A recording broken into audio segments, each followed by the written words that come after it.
So hey guys, welcome back in a new video. तो guys, हमारी microbiology चल रही थी जो कि थर्ड सेम में है एंड इसकी यूनिट नंबर 2 चल रही थी। तो यूनिट नंबर 2 में भी हमने यहाँ स्टेलाइजेशन जो टॉपिक था, यहाँ तक जो मेथड थे स्टेलाइजेशन के, वो कंप्लीट करा दिए हैं प्रीवियस वीडियो में। मतलब स्टेलाइजेशन तक जो पूरा सिलेबस में आपका है वो कंप्लीट हो चुका है। ठीक है, अब सिर्फ इस यूनिट नंबर 2 में 3 टॉपिक बचते हैं आपके। फर्स्ट है इसमें evolution of the efficiency of sterilisation method, इसको हम आज देखने वाले हैं। फिर सेकंड टॉपिक आता है आपका equipments employed in large scale sterilisation. अब देखो टॉपिक का थोड़ा समझ लो, equipments employed in large scale sterilisation. ठीक है, तो स्टेलाइजेशन में लार्ज स्केल में हमको कौन कौन से इक्विपमेंट एम्प्लॉय करने होते हैं, इसका कहने का मतलब ये है। तो हमने अभी फिजिकल मेथड में, इसमें स्टेलाइजेशन के फिजिकल मेथड में दो हमने अपनी इक्विपमेंट्स देखे थे, एक हॉट एयर ओवन एंड एक ऑटोक्लेव। तो जो हॉट एयर ओवन और ऑटोक्लेव थे हमने बहुत अच्छे से डीपली समझा था उनको। तो अगर ये टॉपिक ये वाला आता है तो आप हॉट एयर ओवन और ऑटोक्लेव दोनों को इसमें लिख कर आना। ठीक है, तो मतलब इसमें फिजिकल मेथड में तो आएंगे ही आएंगे वो, अब इस वाले टॉपिक में भी वही आएंगे। हमको सिर्फ इक्विपमेंट से तो बताने हैं, तो इक्विपमेंट तो वही है हमारे, hot air oven and autoclave. ठीक है, तो ये वाला ऐसे आपका कंप्लीट होता हुआ। अब हम इसको देखेंगे एंड लास्ट टॉपिक जो कि स्टेबिलिटी इंडिकेटर, तो इनको देखने वाले हैं। ठीक है, तो मतलब आज यूनिट नंबर 2 फिनिश हो जाएगी एंड इसके नोट्स हमने ऑलरेडी शेयर कर दिए हैं ग्रुप पर। तो पहले समझते हैं अपना फर्स्ट टॉपिक जो कि है evaluation of the efficiency of sterilisation method. तो देखो थोड़ा अभी मतलब समझो इस हेडिंग का ही, evaluation of the efficiency of sterilisation method. तो मतलब जो भी हमने अभी पीछे स्टेलाइजेशन मेथड पढ़े हैं, तो स्टेलाइजेशन मेथड में हमने यही तो पढ़ा है कि आखिर किन किन मेथड से हम स्टेराइल कर रहे हैं किसी भी इक्विपमेंट, किसी भी सैंपल, अपने जो भी है उसको। ठीक है, तो अब इस टॉपिक के अंदर हमको ये समझना है कि आखिर हम उसको इवेल्यूएट कैसे कर पाए। मतलब इवेल्यूएट करेंगे हम उसको कि कितने हद तक वो जो स्टेलाइजेशन हुई है प्रोसेस, कितने हद तक ठीक हुई है, कितने अच्छे टाइम के लिए हुई है, कितने अच्छी उसकी इफिशियंसी है। ठीक है, तो उस ये सब चेक करेंगे हम इसी वाले टॉपिक में, evaluation of the efficiency of sterilisation method. ठीक है, तो वही बात लिख रही है, to check the ability of sterilisation process for killing bacteria and finally ensure that all microorganism are killed. तो मतलब वही हम चेक करने की एबिलिटी है स्टेलाइजेशन प्रोसेस की, यही इवेल्यूएशन। ठीक है, अब हम इसको डिटरमाइन कैसे करेंगे, इसके लिए हमको पढ़नी पड़ेंगी 3 value, D value, Z value और एफ वैल्यू। ठीक है, तो मतलब एक तो मैं पहले बता दूं आपको, ये इतना इंपॉर्टेंट टॉपिक नहीं है। फर्स्ट ऑफ ऑल सबसे इंपॉर्टेंट टॉपिक आपका वही है स्टेलाइजेशन मेथड वाला, जिसमें कि dry heat sterilisation and moist heat sterilisation है। तो वो तो पक्का आएगा, इस बार भी आने वाला है। ठीक है ना, तो बस इसको आप थोड़ा समझ लीजिए, ज़्यादा डीपली मत पढ़ना, थोड़ा बस समझ लीजिए इसको। तो फर्स्ट है हमारा यहाँ डी वैल्यू। तो डी वैल्यू कहने का मतलब है डेसिमल रिडक्शन टाइम।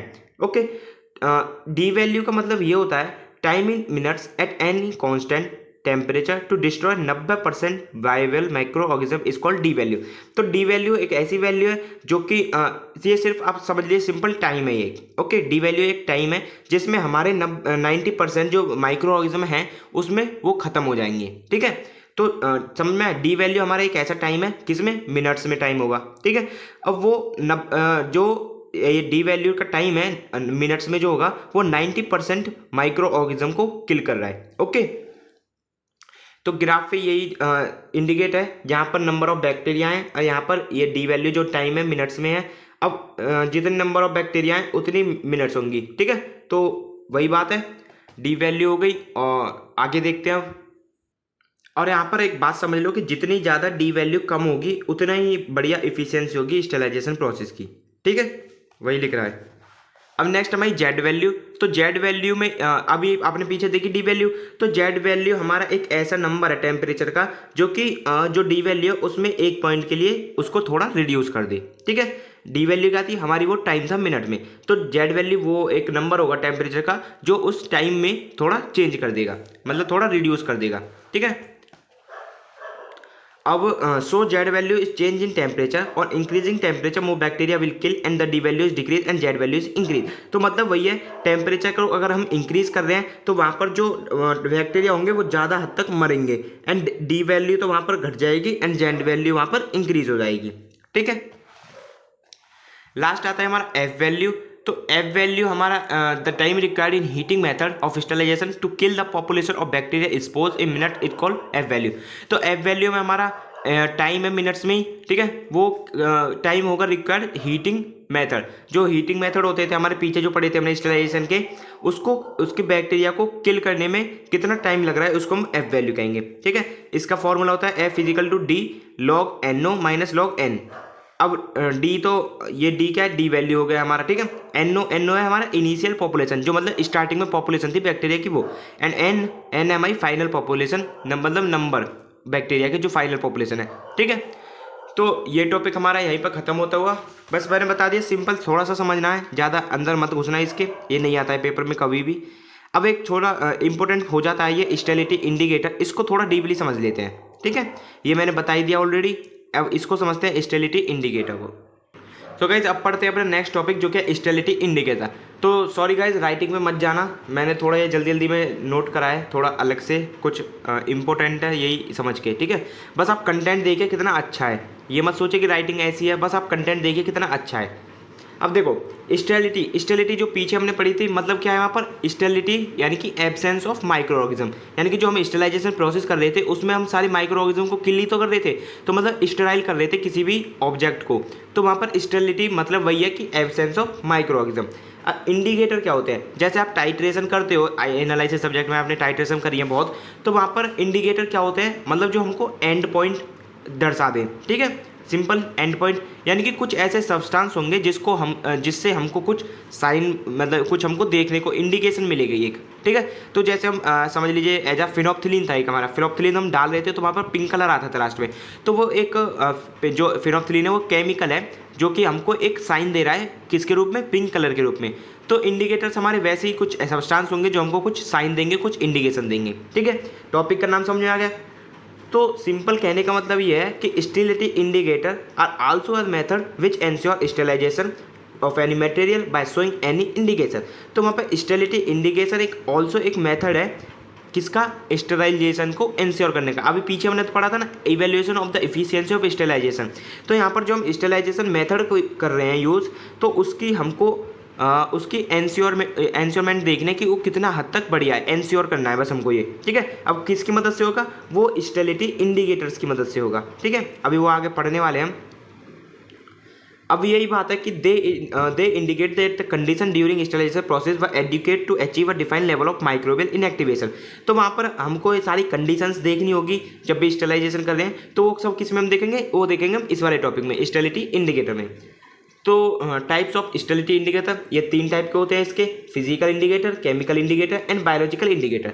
तो हमको सिर्फ इसमें ये देखना है कि हम क्या मेथड यूज़ कर रहे हैं एंड क्या हो रहा है वहाँ पे, सिंपली। ठीक है, 2 बात ध्यान रखना गाइस, जितना मैं बता रहा हूँ इस टॉपिक में बस इतना पढ़िए, ज़्यादा आगे मत पढ़ना। ठीक है, तो फिजिकल इंडिकेटर की बात करते हैं। तो फिजिकल इंडिकेटर हम यूज़ करते हैं फिजिकल पैरामीटर्स के ऊपर। ओके, अब फिजिकल पैरामीटर्स कौन कौन से होते हैं, फर्स्ट होता है इसमें हीट स्टेरिलाइजेशन। तो हम जो हमारी हीट स्टेरिलाइजेशन थी जिसमें हम टेम्परेचर को इंक्रीज कर रहे थे, अब उसको कैसे चेक करेंगे, तो उसको चेक करने के लिए हमको एक दे दिया जाता है टेम्परेचर रिकॉर्ड चार्ट। तो ये टेम्परेचर रिकॉर्ड चार्ट हम इसको यूज़ करते हैं। तो फिर further in this method temperature is measured by thermometer and graph compared with master temperature record. तो देखो, एक तो टेम्परेचर रिकॉर्ड चार्ट है जिसमें हम अपनी रीडिंग फिल करेंगे, एंड एक होता है वहाँ पर मास्टर टेम्परेचर रिकॉर्ड, मतलब जिसमें एक स्टैंडर्ड है वो, जिसमें ऑलरेडी लिखा होगा सब कुछ। ओके, तो हम अपना जो हमारा स्टेरिलाइजेशन प्रोसेस है उसमें थर्मामीटर से टेम्परेचर नापेंगे एंड अपनी फिलिंग करेंगे रीडिंग को। फिर जब हमारी फिलिंग हो जाएंगी अपनी रीडिंग, तो दोनों रीडिंग को, एक अपनी वाली को, एक मास्टर टेम्परेचर रिकॉर्ड वाली को, दोनों को मिलाएंगे। अब जितने ज़्यादा अच्छी वो एक दूसरे से मिलेंगी, जैसे मान लीजिए आपकी आई 50 और इसकी आई थोड़ी 55, तो मतलब थोड़ी बहुत कम है बट ठीक है, अच्छी है, तो वहाँ पर हमारा वही बात दिख रही है, temperature record chart is same as master temperature record, so it ensure good sterilisation. ठीक है, सेकंड आता है आपका गैसेस स्टेरिलाइजेशन। तो गैसेस स्टेरिलाइजेशन में होगा आपका, फर्स्ट होगा मॉनिटरिंग ऑफ एलिवेटेड टेम्परेचर को मॉनिटर करेंगे। फिर होता है वहाँ पर एक रूटीन लीक टेस्ट, एंड फिर होता है लास्ट में pressure and humidity measurement use. तो वहाँ पर रूटीन लीक टेस्ट करके हम प्रेशर और ह्यूमिडिटी को जो उसका मेजरमेंट करके उसको यूज़ करते हैं। ठीक है, सिंपल, बस आपको ये समझना क्या यूज़ हो रहा है। लास्ट इसमें नेक्स्ट हमारा रेडिएशन स्टेरिलाइजेशन। सो रेडिएशन स्टेरिलाइजेशन जो पीछे कर रहे थे हम इसमें यूज़ करते हैं उसको देखने के लिए प्लास्टिक रेडिएशन डोजीमीटर, सिंपल। ठीक है, नेक्स्ट है फिल्ट्रेशन स्टेरिलाइजेशन। तो फिल्ट्रेशन स्टेरिलाइजेशन हम यूज़ कर रहे हैं बबल प्रेशर टेस्ट का। ठीक है। तो देखो ये जैसे heat sterilisation, gases sterilisation, radiation sterilisation, filtration sterilisation, तो ये तो मेथड ही थे ना जो हमने अभी पीछे पढ़े थे। तो इसको हम देख रहे हैं कि इसको चेक कैसे कर सकते हैं, बस नेम सब में लिखा हुआ है। जैसे यहाँ पर प्लास्टिक रेडिएशन डोजीमीटर है, यहाँ पर बबल प्रेशर टेस्ट है, तो ऐसे आपको लिखना है। ओके। एंड सेकंड है हमारा केमिकल इंडिकेटर्स। सो केमिकल इंडिकेटर्स में हम कुछ केमिकल्स यूज करेंगे, कुछ टेस्ट यूज करेंगे अपने स्टेलाइजेशन मेथड को एंश्योर करने के लिए। ठीक है। फर्स्ट इसमें आता है ब्राउन्स टेस्ट। तो ब्राउन्स टेस्ट में क्या हो रहा है, इसमें हम most commonly used chemical indicator is Browne's tube. तो ब्राउन्स ट्यूब में हम ब्राउन्स ट्यूब रहता है इसमें इंडिकेटर का नाम। तो इसमें केमिकल के मिक्सचर होते हैं बहुत ज़्यादा, तो इसी के लिए हम इसको सिंपली नाम देते हैं इंडिकेटर। और इंडिकेटर कैसे, तो यहाँ पर होता है हमारा change at different temperature in colour. तो यहाँ पर कलर में चेंज होगा डिफरेंट टेम्परेचर पर। अब यहाँ पर देखो ये टेक्निक्स लिख रही है अदर जैसे फर्स्ट है हमारी मोइस्ट हीट। तो मोइस्ट हीट स्टेलाइजेशन में हमारा टेम्परेचर रहता है 126 डिग्री सेल्सियस, और इसका जो कलर चेंज होगा वो होगा ब्लैक स्पॉट की तरह। ठीक है, ब्लैक स्पॉट इसमें कलर आएगा। और सेकंड होता है हाई वैक्यूम मोइस्ट हीट, इसमें हमारा 130 डिग्री सेल्सियस रहता है और इसमें आता है येलो स्पॉट। ओके।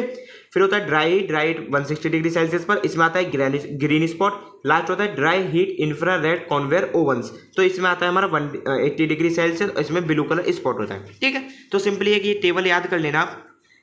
नेक्स्ट है इसमें विटनेस ट्यूब टेस्ट। तो इसमें हम लेते हैं क्रिस्टलाइन सब्सटेंस जिसका हमको मेल्टिंग पॉइंट नोन होता है, मतलब पता होता है। एक ग्लास ट्यूब में उसको भर लेंगे, फिर उसका हम टेम्परेचर देखेंगे कि टेम्परेचर कितना रीच हो रहा है, मतलब कितना बढ़ रहा है अदर। ठीक है। अब इसमें थर्ड आता है लास्ट, जो कि है बायोलॉजिकल इंडिकेटर। तो बायोलॉजिकल इंडिकेटर यानी कि बायोलॉजिकल समझ लो माइक्रो ऑर्गेनिज्म ही है, तो इसमें हम देखेंगे माइक्रो ऑर्गेनिज्म की ही मदद से। ओके। फर्स्ट ऑफ ऑल जो भी हमारा स्टेलाइजेशन इसको हम कर रहे हैं, जैसे समझिए एक एग्जांपल कल्चर मीडिया, तो उसको हम स्टेराइल कर रहे हैं, तो वहाँ पर सारे बैक्टीरिया की ग्रोथ को खत्म कर रहे हैं। तो वहाँ पर हमने पहले उसको माइक्रो जो भी है हमारा उसको एक्सपो कर दिया स्टेलाइजेशन कंडीशन में, मतलब स्टेलाइजेशन किसी भी मेथड से हमने करा। फिर उसको हम ऐड करेंगे मीडिया और मीडिया में, एंड फिर उसको इंक्यूबेट करेंगे कुछ टाइम के लिए। अगर वहाँ पर बैक्टीरियल ग्रोथ होती है तो वहाँ पर हम समझ जाएंगे कि ये स्टेरिलाइजेशन प्रोसेस अच्छी नहीं हुई है हमारी। अगर वहाँ पर बैक्टीरियल की ग्रोथ नहीं होती है तो वहाँ पर हम समझ जाएंगे कि बैक्टीरियल ये हमारी जो स्टेरिलाइजेशन प्रोसेस है वो अच्छी हुई है। ठीक है। तो गाइस आज की वीडियो में बस इतना ही, एंड यहाँ पर आज हमारी फाइनली यूनिट नंबर 2 भी खत्म होती हुई। ओके। तो कमेंट कर देना नेक्स्ट क्या स्टार्ट करना है, यही सब्जेक्ट करें या अदर सब्जेक्ट की कोई यूनिट करनी है। ओके। तो अगर आपने चैनल अभी तक सब्सक्राइब नहीं किया तो चैनल को जब से सब्सक्राइब कर दें, एंड मिलते हैं नई वीडियो में नए दिन। तब तक के लिए टेक केयर, बाय बाय।